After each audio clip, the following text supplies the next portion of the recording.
Wait, I think I'm waiting, but I think it's already gone through. Yeah. No, it said it went public. All right, so we're live. We're broadcasting.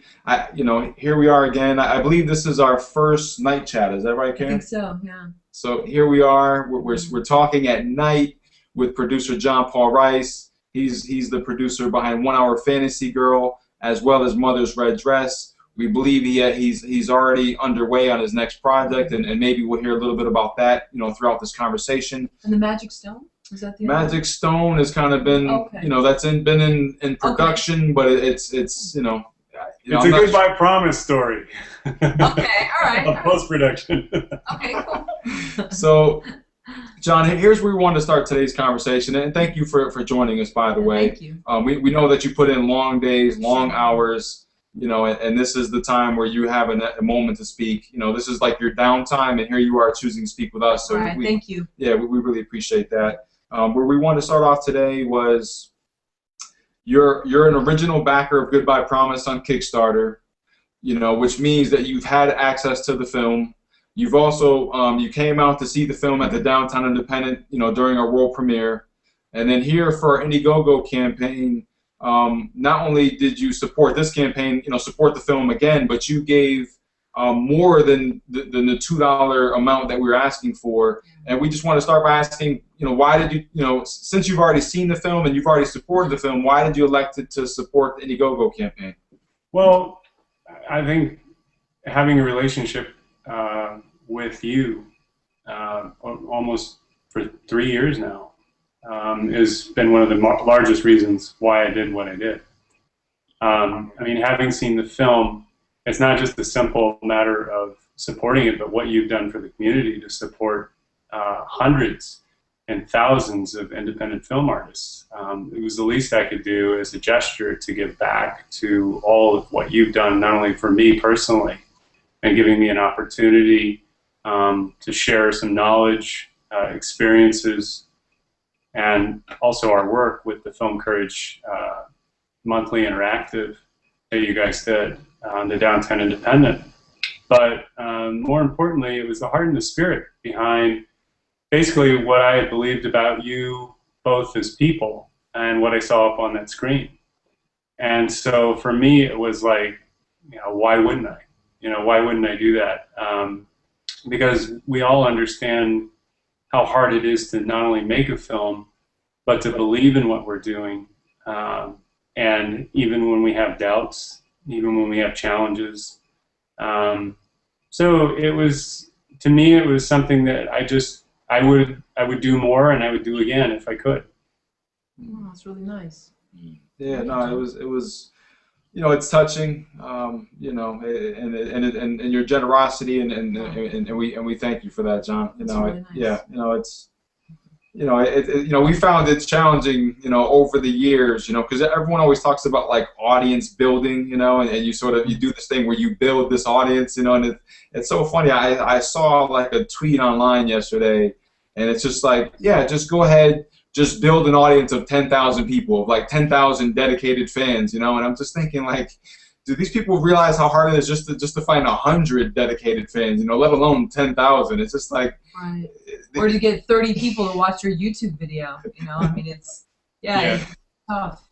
So yeah, so for you to continue to sort of come along, the reciprocal relationship that we have of supporting one another's work just means a lot, Yeah. So,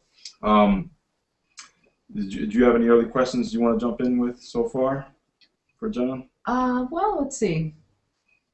When you attended the screening, how did you feel we did with making it an event? We tried our best to sort of emulate what John Reese and Sherry Candler talk about in terms of especially like Ride the Divide, making it an event, and it's tough when it's about actors, and we didn't really have acting teachers come, but we had Johnny Roast Beef, who's been in the industry for years and is very passionate and soulful, and we wanted to have him come out and open the crowd. And then we had Kevin Gant of the J. Duplass doc, Kevin, who has his own goodbye promise story, and so we try to keep that theme and keep a lot of heart behind it. So just your thoughts on the premiere and how you thought we did, and maybe ways we could improve. You know, I thought it was heartfelt. I mean, if you know, when people talk about marketing and events, I can say that I've seen a change in myself over the years. It's not about wowing your audience. It's really about feeling into your audience. And so everything that you guys did, to me, reflected the values of the film. And I think that's what's most important, because authenticity is really what sustains substance that people remember. I mean, that song reflecting his own story and his own internal. I mean, if I were to criticize something about it, the only thing I would have done was I would have had a mic on him and made him a little bit louder, you know, because I was sitting like halfway up, and you know, we were all listening very intently, and it was a well-composed song. And I think that opening it up with that speech, you know, a very passionate guy who believes in you in the movie and has his own story of how he, you know, struggled. I think, you know, it fit with the overall tone and theme of the night, and I think that's where it comes from. The people that, you know, like attracts like. So you drew in people that reflected the values of the movie and the people who made it. And I think that, you know, if you can feel good about that and your success, that's how you should measure it. Oh, very nice. Thank you. All right. You know, well, thank you, John. And with that, I like to talk a little bit about Mother's Red Dress, because you have a story here similar to Goodbye Promise, where you had shot the movie and then you turned to Kickstarter. And you ended up raising $20,000 for post-production funds, and so, you know, here you are, you know, you're able to do that. You know, that creates sort of new opportunities. You know, like you know, you don't actually have to do things the set way that everyone else does it, because you know, you've had, you know, you're able to crowdfund that money, so it gives you a little bit more freedom in terms of what you're going to do next.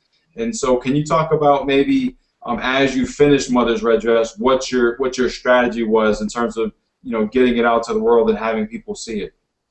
Well, I think when we made Mother's Red Dress, we thought it was going to be a certain type of film. And then when we got to the editing and got to the ending of it, and we found the ending, which took some months to do, we had shot a certain ending, and we kept with that ending. We actually didn't do any kind of pickups. There's a story behind this, but essentially it took us 6 months to find what the true ending of this film was, and what I realized what it was a very personal film.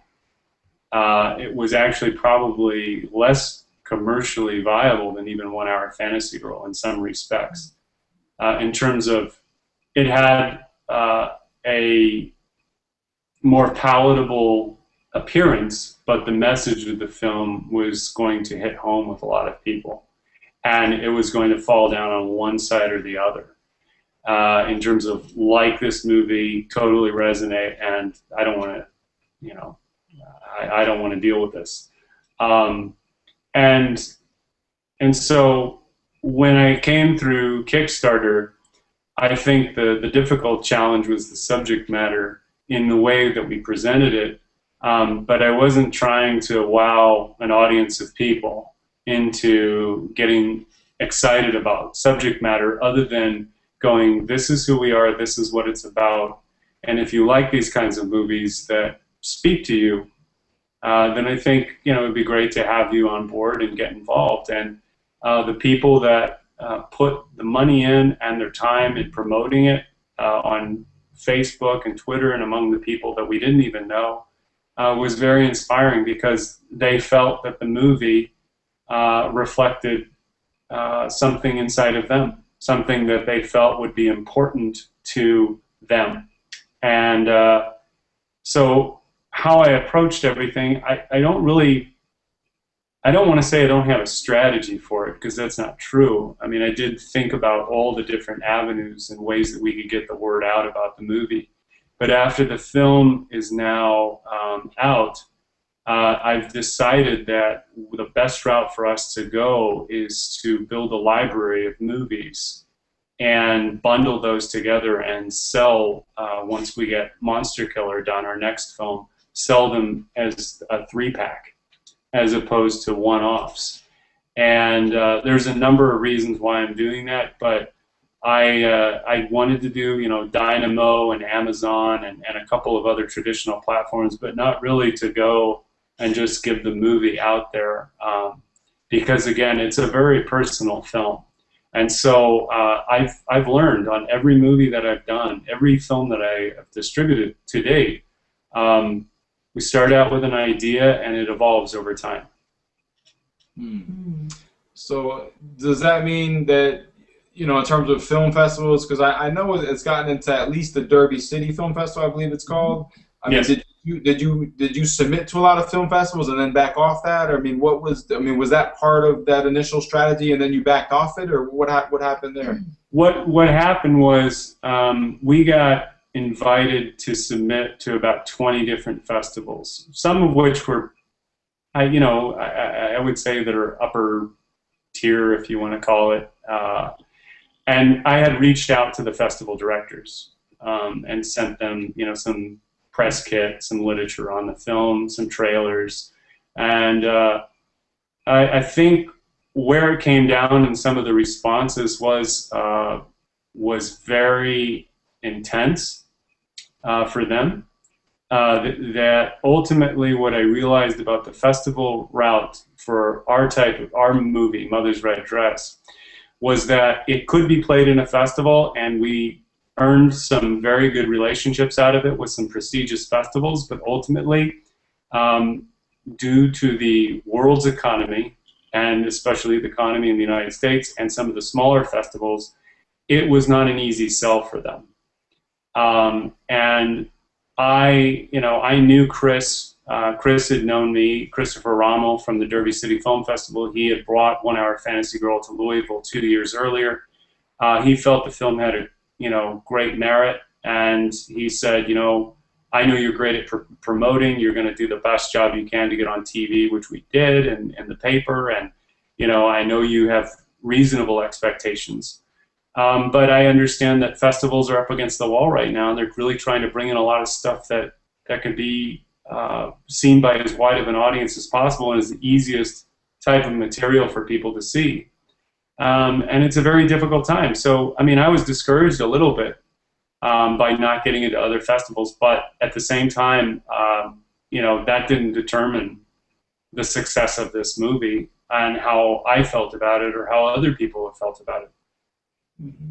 John, I'm wondering why you choose to go with some of the more heavy hitters in terms of story that you do. And I enjoyed both films, but I know there are people that might be scared by some of the subject matter, whether it relates too close to their own situation or they don't want to face anything that's might be slightly dark. So what is it about going there that attracts you? Because you know that some of that subject matter is not going to be commercially viable, and it is going to scare maybe programmers away a little bit, but then you stick to it and you're attracted to it.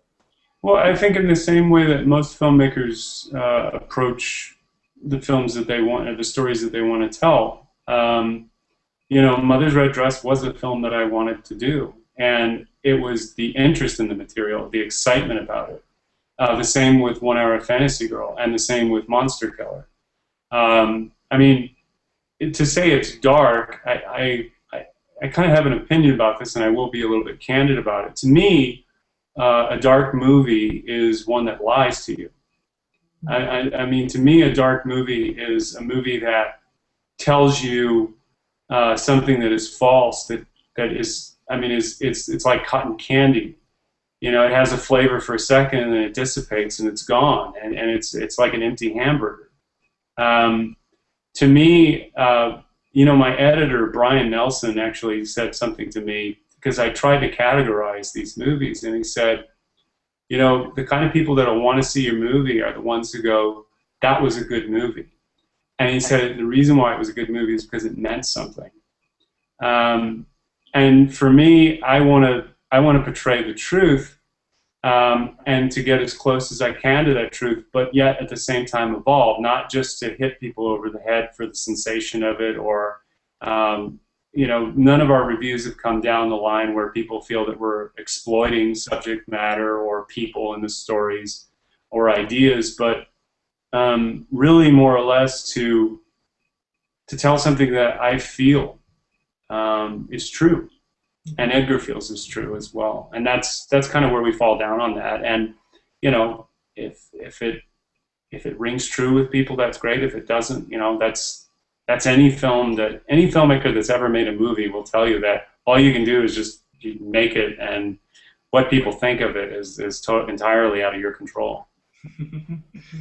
And so in the end, I mean, you're saying that, overall you sort of made a strategic decision that you're going to get the film up on, that you're going to kind of hold off because you're going to get one more and sort of bundle 3 films.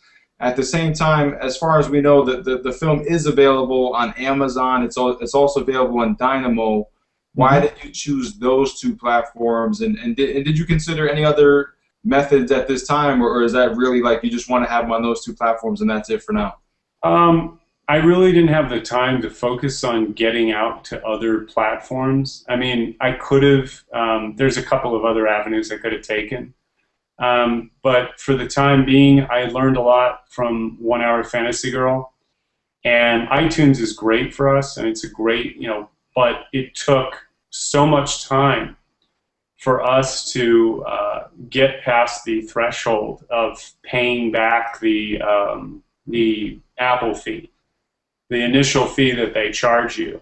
So basically, you're spending 6 months to a year promoting a movie that you're not going to see a dime on iTunes, unless it's a big hit, and then a lot of people come in. One of the things that turned that around for us, and I think it's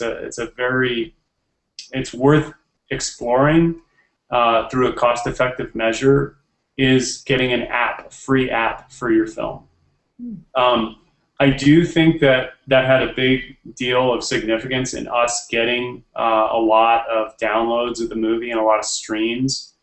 And I think that for me right now, the best thing that I can do is to put it on Amazon and Dynamo, because most people are streaming or downloading nowadays. I really didn't feel that retail DVD was going to, even if we got a deal for that, was even going to be profitable for us, because DVD sales are such in decline. The only DVDs nowadays are family movies, kids movies that sell.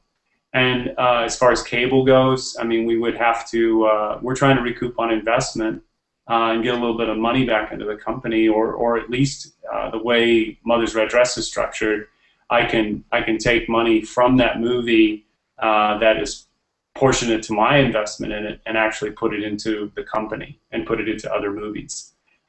So, for us, it was an overall strategy that right now we wanted to put it on platforms that we could control, and we wouldn't have to give any rights away to do that. And if we needed to pull it from those platforms, we could do so fairly quickly.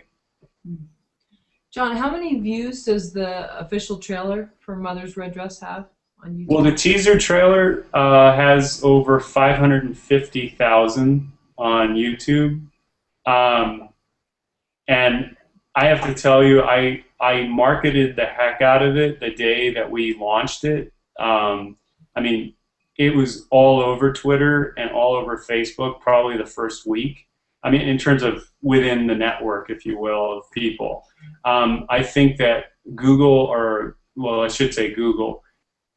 because of the song Married to It, took that, and I think they have I haven't researched it, but I think they have a pretty complex algorithm that paired it up with about 3 or 4 other trailers that were, in the same kind of ballpark of range. There were a few that had some stars in them that were coming out within the next 6 months, and that probably accounted for over 150,000 views, not initially, but over the course of like 6-7 months, and then it's just continued to take off from there. Ray's song in the teaser has been a big success, but then we got other ones. Our first official trailer has over 18,000 and then the other ones since are in the couple to several thousands.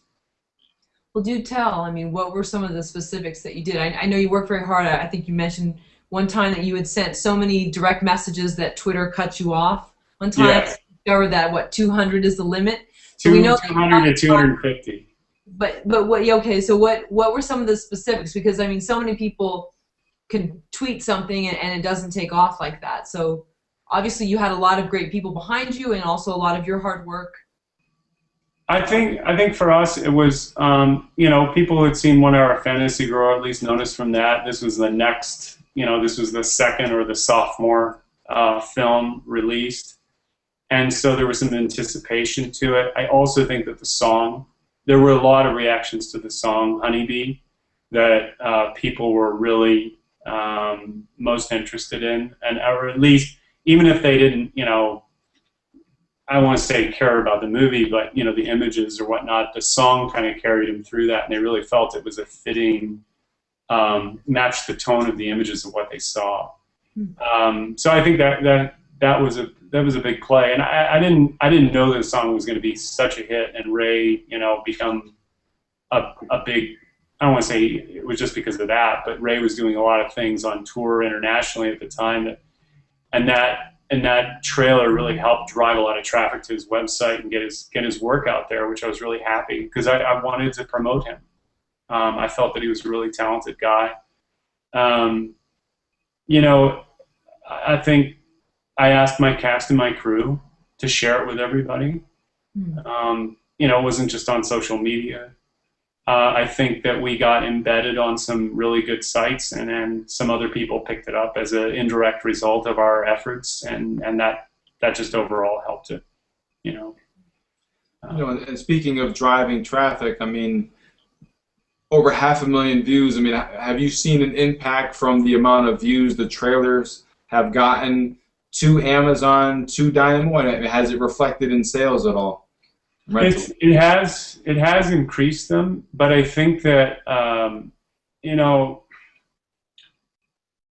the mobile views are actually increasing more, and on mobile devices you don't have all the links that you do on your home PC or your Mac, so you don't get the description with the hyperlinks that you can actually click on your mobile device, at least on an iPhone that I know. Yeah. So the views on Dynamo, and I can't really account for the views on Amazon, but I do know that on Amazon there's been an increase every time we have like a new review that comes out, we see a spike. I don't know if that's directly, I can't measure the metrics, and I really don't want to spend a heck of a lot of time trying to figure out where it came from here and tracking it, But I do see an increase, and I see a lot of people actually telling each other about this film, and we're actually in the middle of launching a new strategy for the movie altogether to, I don't want to say rebrand it or remarket it. It's still going to be Mother's Red Dress, but it's going to be directly marketed to people that know this subject matter and know the type of thing that we're saying with this movie, that are totally in line with the message of the film. And did you reach out to abuse organizations? I know with 1 Hour Fantasy Girl, I think you had also reached out to similar, maybe women that were recovering or whatever. Similar with Mother's Red Dress? Yeah, it's very difficult. I actually started this back at the Kickstarter campaign last year. The problem is because of all the budget cuts statewide, a lot of social services and organizations have very little money. I mean, few have some, wealthy donors here and there that can contribute, but we're talking about where they need hundreds of, tens of thousands of dollars each month to keep some of their programs going. A partnership like ours is very small at this time for them, and so they're looking for bigger and more commercial ways to get celebrities involved with their organization, possibly even partnering up with national organizations. you know, also, I kind of give a little bit of credit to this in the response. I mean, we've gone to national organizations, and some of them have said it's almost, I don't want to say too powerful, because that's not the exact words that they used, but they in light of Penn State and a couple of other abuse cases, they're really trying to focus on the victims, and they really don't want a story about parents. And I'll leave it at that, because I think that it just, when you're trying to get a child out of a bad situation and you have to confront the mother and father in this case, you're also trying to get them to come on board so that they can give that child counseling and help. And in many cases, social services and the court system is not able to intervene and just necessarily rescue that kid out of a situation. So I looked at the overall thing, and I realized what I was going to go do is I'm going after the people who follow the teachings of Alice Miller. And she's got a whole history of books online about parenting and abuse, and those people have responded overwhelmingly to the movie. They feel it's very powerful. In fact, some of them say it's not even harsh enough for them. But I'm really encouraged by that community, and so I've been targeting that community as opposed to the organizations. Did she write the drama of The Gifted Child? Is that Yes. right? Okay. Yeah, she's written like excuse me, she's written over half a dozen books. She died a couple years ago, but her website and the community, you know, all the people that still carry on, I guess, the torch of her message. The drama of The Gifted Child is probably the most well-known of her books. Well, Yeah. You know, John, I'm curious, with you sort of like, you know, backing off, you know, promoting, marketing, selling Mother's Red Dress, you know, how are you then able to get this next project off the ground? You know, because I would love to be able to say that, like, okay, I'm just going to hold off pushing this one. I'm just going to go ahead and just make another film. How are you able to do it, John? Well, I think that I realized that each movie is its own unique and individual piece. And so your fan base is not necessarily going to follow you to the next film. I mean, if you make the same type of movie, you know, or a style of movie that everybody sees, you know, of course you're going to have some people, obviously, that liked one over the other.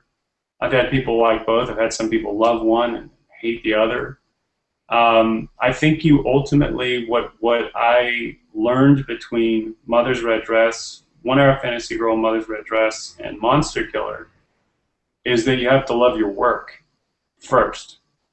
Because if you don't do that, if you don't enjoy what you're doing it for empty reasons. And so I was able to go, you know what, all the, I don't want to say the hype, but all the excitement that I got into the first one, and was based and predicated partially on maybe, what if, it could, it possibly, and not looking at the reality of going, you are doing each of these movies to get better, and each one is practice. And it's not to say that it means it's less of a film this way, but use this as your time to learn as much as you can, because if you want to go up in budget and go up in names and go up in the scope of your story, those problems are not solved by money. Those are solved by your creativity, your experience, your knowledge and know-how of what to do with that, so that when you get there, you have, you know, an opportunity to actually perform well and execute. So for us, it was, you know, Mother's Red Dress could, you know, we're going to see how it releases as it is with the marketing that we set out with. And in that process, as we actually, how we did with 1 Hour Fantasy Girl, we learned who our audience was. We learned that, you know, there are going to be people that like it. There's going to be some people who are afraid to see it. You know, I'm not going to try to go out there and counter all those perceptions. One, because I don't have the money to do it, and two, I don't have the time. So I need to go to the people who may not be on social media, who may not be on Facebook, to take a look at this movie. And, you know, fan base is important. Facebook fan page and Twitter and all that thing is great. You know, communication is wonderful. But ultimately, it's like the people who showed up at your premiere. It's the people who gave to your Kickstarter campaign and gave to your Indiegogo campaign. Those are the things that matter. Whether you hit 1 million or not doesn't matter. And if other people say that that is what is important, then they have no business telling you or anybody else what to do. Because all of us, it's not about just a struggle, but all of us play a role in what we do, and we're only set by our own limitations. Basically, you know, you can be your own worst enemy. And for me, I wasn't going to let, you know, basically a movie kind of going this direction stop me from making the next one. And in between having a full-time job and, you know, making these films, I had to be proud about my work and what I was doing. And so, you know, I needed to move forward. But Mother's Red Dress does have a market. It's just that it's not the market that we thought, but there's a new way to do it, and it's new to the people that we're reaching out to. As far as the online community and blogs and this, that, and the other, you know, I can't worry about what they're doing. They've got their own things they're, you know, writing about this, and I'll continue to reach out to them. But if they need it to be new and fresh and, you know, something that just came out, well, I can't satisfy them. But I'm really probably not trying to satisfy those people. Well, John, I remember, I think it was the first time you were on our radio show, you had this great line. You called them red carpet producers. And I think I've given you credit a few times because I really love the term. But in keeping with that, how do you know that you're continuing on for the right reasons? Is there a self-test? You know, is there an unofficial set of questions you ask yourself or others? Are they continuing on for the right reason, or is it for the wow factor, or is it to satisfy their own creativity?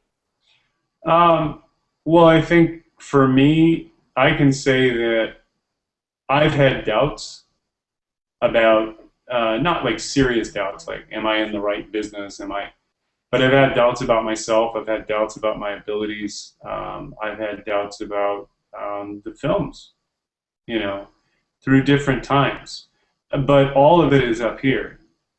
I mean, the reality is that, you know, when you do work, I'll just say this. There was a man that I met earlier this year. I was on my way to Louisville, Kentucky, and I stopped at O'Hare Airport at 5:30 in the morning. An 83-year-old white-haired man was sitting outside of a restaurant waiting for it to open. I struck up a conversation with him, and we ended up having breakfast together. And he said to me, in the course of the conversation, my first job was 10 years old. I was making $17 a week cleaning pig pens. And he said, you want to know what my last job was? I said, yes. He says, I was the CFO of a $500 million company, and I retired at 60. And he said, what I learned from my first job and the German man that I worked for and the 4 other boys that were with me, is the man told me, always do everything that you can to the best of your abilities. Every day. It doesn't have to be perfect. It doesn't have to be amazing. It's just do what satisfies you. He says, I wasn't even good at math, but I liked working for this guy, and I liked making money for this company. Those are the things that I enjoyed. And he said, I had no tolerance for people that never did any work, so I'd fire them. And that, in that trip, I think it humbled me a little bit afterwards to realize that that is exactly what you do. You do everything you can to the best of your ability. And you can't, you know, of course you're going to go through doubts and you're going to have disappointments. Life is going to be that way sometimes. You're going to work with people that you don't like. And you're going to make mistakes too. The key is, do you keep moving forward or not? Do you keep one foot in front of the other? And I think that's a question that you have to answer for yourself. For a producer, you know, you can play all sorts of cards and games. Really what it comes down to at the end of the day is you have to live with yourself as a person and what you do both in your personal and your professional life. And so for me, I can answer that question, and I can say that I'm pretty happy with that. I love the story. I always love these sort of anecdotes. Thank you for sharing that one, John. You know, in terms of moving forward, in terms of you know, overcoming that self-doubt and moving on to the next thing. When you take a look at what we did with our Goodbye Promise release on Indiegogo, can you give us some feedback? You know, how would you evaluate it in terms of, you know, just start there. How would you evaluate it, and then I guess we'll go from there. Well, from the Goodbye Promise campaign on Indiegogo, I think you guys did incredibly well. Because if you look at it, you had 400 plus people contribute, if you want to call them buy your movie or rent your film. And you made, before fees and taxes, you made about over $3,200. I would say in 30 days, that's pretty awesome for any independent filmmaker to bring home a check like that within a couple of weeks after releasing it. I don't think there's many indie filmmakers, myself included, who have made that same amount of money as you have in 1 month. And I think that's pretty awesome. And I think that, you know, the numbers, if you just want to look at numbers alone, for 400 people anywhere to do anything, for unknown talent putting themselves out there on one, you know, web page. I know you have other outlets, but just one sort of vehicle for your distribution, and to do that within a month is pretty awesome. And so I think you guys did exactly, you did a major success story. I mean, to me, you know, people can look at that bar of what you achieved from, you know, here to here, of, you know, our goal was 1 million. Obviously, I know it wasn't, but if they're only measuring it that way, you know, it's like they're not worth your time to be critical of you. But I mean, I'm saying it's honestly $3,200 in 30 days. It's over $100 a day in rentals or downloads or streams or whatever. That's pretty awesome. And even if those are people that have previously backed your film, or I'm sure there are a lot of people that have discovered it. I've seen some of the tweets. I've seen some of the reviews that people have written. I mean, you know, that's got to be a great feeling and encouraging. Yeah. Oh, it definitely is. Totally. Yeah, that's really cool. What suggestions would you make to improve on it? Well, I don't know, you know, in terms of improving on it, I think that what you guys did, you were the first to do something. So, of course, you know, it's both novel and bold, and yet at the same time is open to a lot of improvement. But you know, I don't really have any specific ideas to try to tell you, oh, here's what I would have done differently. I think that what you guys put together was an effective campaign that reflected the spirit of the movie, which was to get everybody, you know, the way you edited the pitch video and the trailer. I thought that was, you know, very effective. I think that your sincerity came through, not only in the video, but also, hey, look, we're just trying to, you know, recover some cost on the film, you know, that we poured our heart and our soul into. I think that's a very, I don't think many films can do that. I don't think many films can pitch it that way. And for people to understand that and feel that.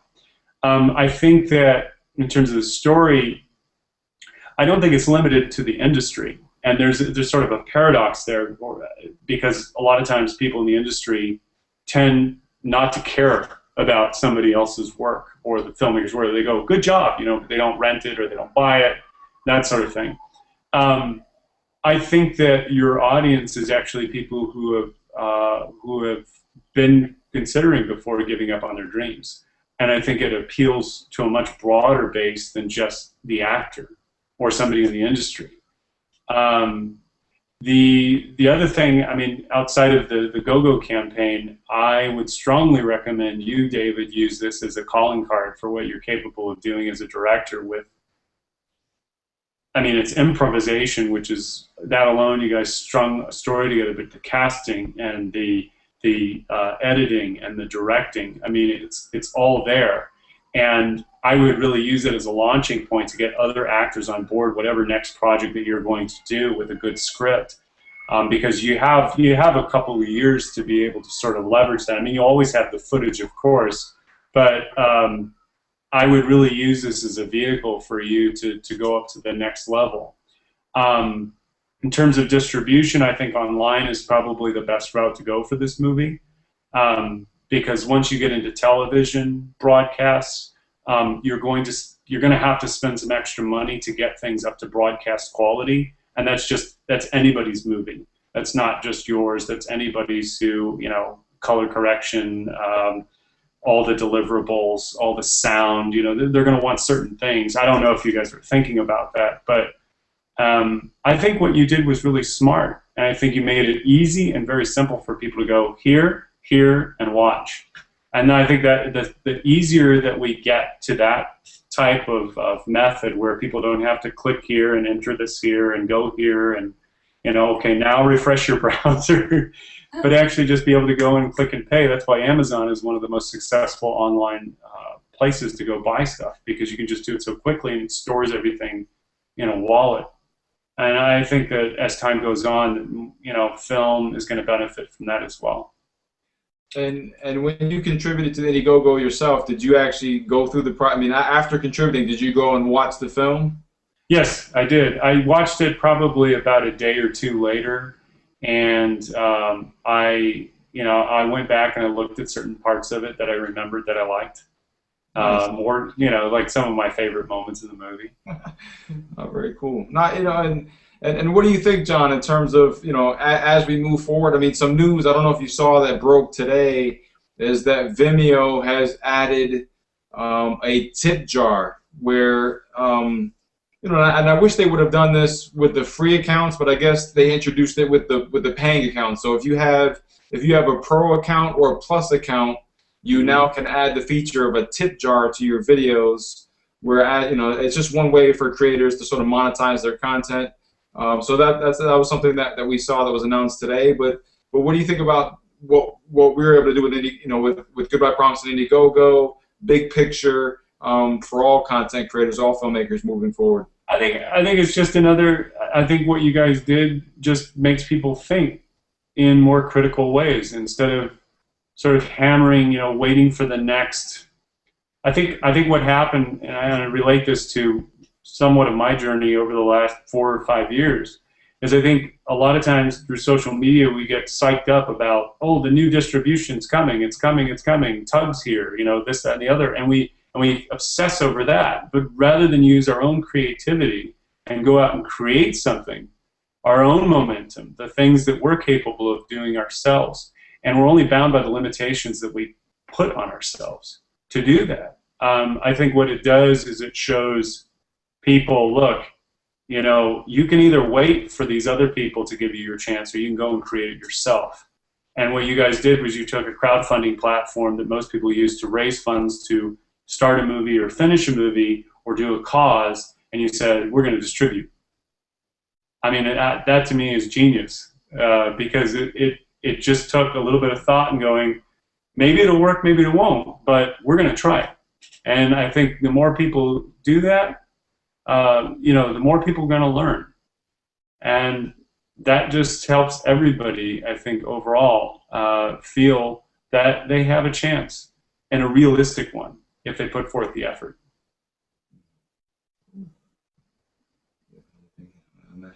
Okay.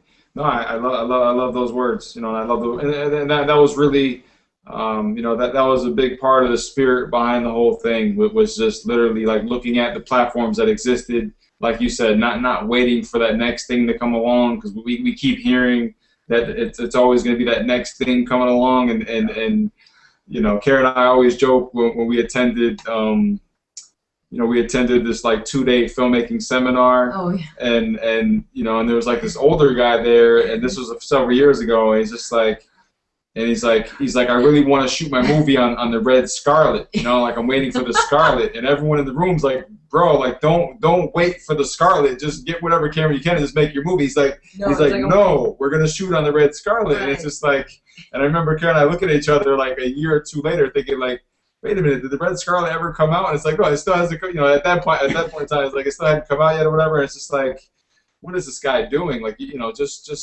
so yeah, that was a big part of it. Was just like. But yeah, we really think on our side that, the transparency that you see on crowdfunding platforms, we need to see a lot more of that, because they bring out this social, emotional component that doesn't really exist on platforms currently. You don't necessarily get that component from Amazon. You don't get it from Diamond. You don't get it from a lot of these places. There's just something about the transparency, about the numbers, about the ticking clock. There's all these things that factor in that really draw you in. They're really engaging, and we really like to see distribution platforms open up on that. Really open up on that. So yeah, we think that's where things are going. Yeah, and it's great too, because if you think about it, like Vimeo, okay, so what a regular account is what, 60, like for the non-free account, and maybe the premium is 200 or something. So if you had that tip jar there, great. Then you have to actually make that worth your while to sign up for those premium services in order to get that back. And the same thing with getting on iTunes. You said you had to wait, what, a year for 1 Hour Fantasy Girl to actually... 6 months to a year, yeah. Okay. Right. So that's the beauty of doing it with Indiegogo the way that we did, was that if nothing happened, well, we weren't out really anything except David's time to edit the video and us to shoot it. So, that's the thing. I mean, you think that different platforms are going to, oh, this will be great and all that, it'll take you up, but you still have to recoup some of the initial costs put in. So. Well, there's nothing, I think, to further your point about that, and I think most of us who've made a few films now get it, is that there's no platform that you can be on that's going to save your film or make you your money back. It comes down to, do you have something to say that resonates with people? And if it doesn't, well, that doesn't make you any less of a person or less of an artist. You just go back to the drawing board and try to do something else. I mean, the worst thing you could ever do is to give up and quit. That's really what it is giving up is quitting. A failure is quitting. And so, I look at the things that I've learned in the process, and I go, do I really, measure my success solely? You need me to stop? Yeah. Okay. What happened? Hold on. You guys okay? Yeah.